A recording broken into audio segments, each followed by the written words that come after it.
the difference, man?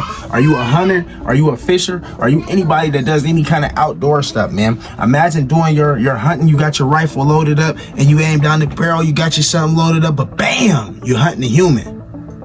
Dang, that's tough. There's reports coming out that as early as in the 80s, man, back to the 80s, they have people that's doing what's so-called human hunting. So that means there's rich people that, would go on safaris in Africa or, big game hunters, things like that. They're paying upwards to $100,000 in order to be able to go to, foreign countries, third world countries, and be able to hunt civilians.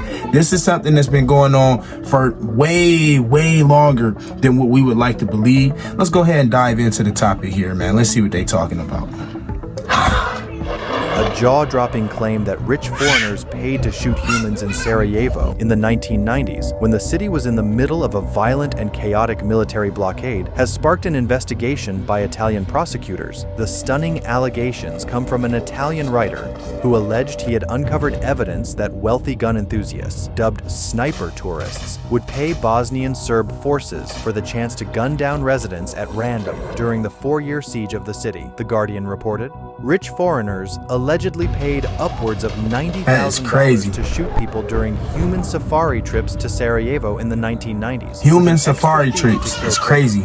There were Germans with an extra fee to kill kids. People from all Western countries who paid large sums of money to be taken there to shoot civilians, said Ezio Gavazzani, the investigative writer. There were no political or religious motivations. They were rich people who went there for fun and personal satisfaction. We are talking about people who so they just sick. They ain't got no agenda. They just sick. It's just like killing. They want to kill regular people that don't got money. He first read reports of the alleged tourist-led shootings in Italian media outlets in the 90s, but started digging deeper after watching a 2022 documentary about a former Serb soldier who claimed foreigners would shoot at residents from the hills in Sarajevo.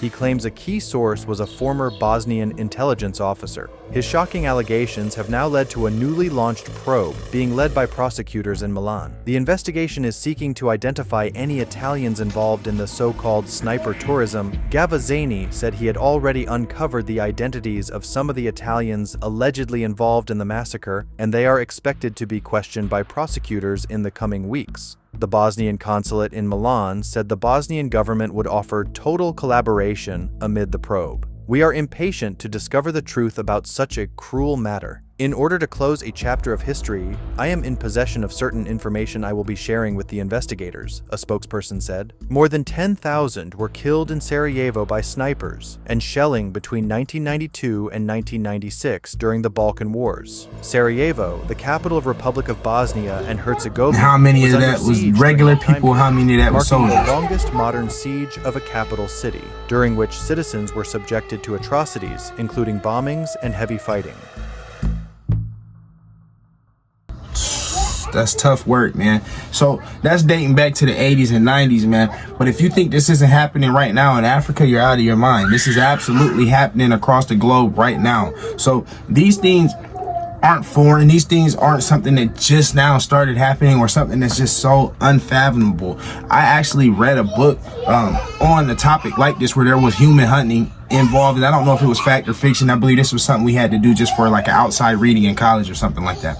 But this is something that's been prevalent and has been in effect and has actually been happening across the globe. So it's something that we turn a blind eye to because it just sounds like a crazy, unimaginable story. But in all seriousness, it's actually something that's really, really important because rich people, the power of the dollar or the power of currency or the power of having the availability to spend something and do what you need to or you want to do is bigger than what people believe.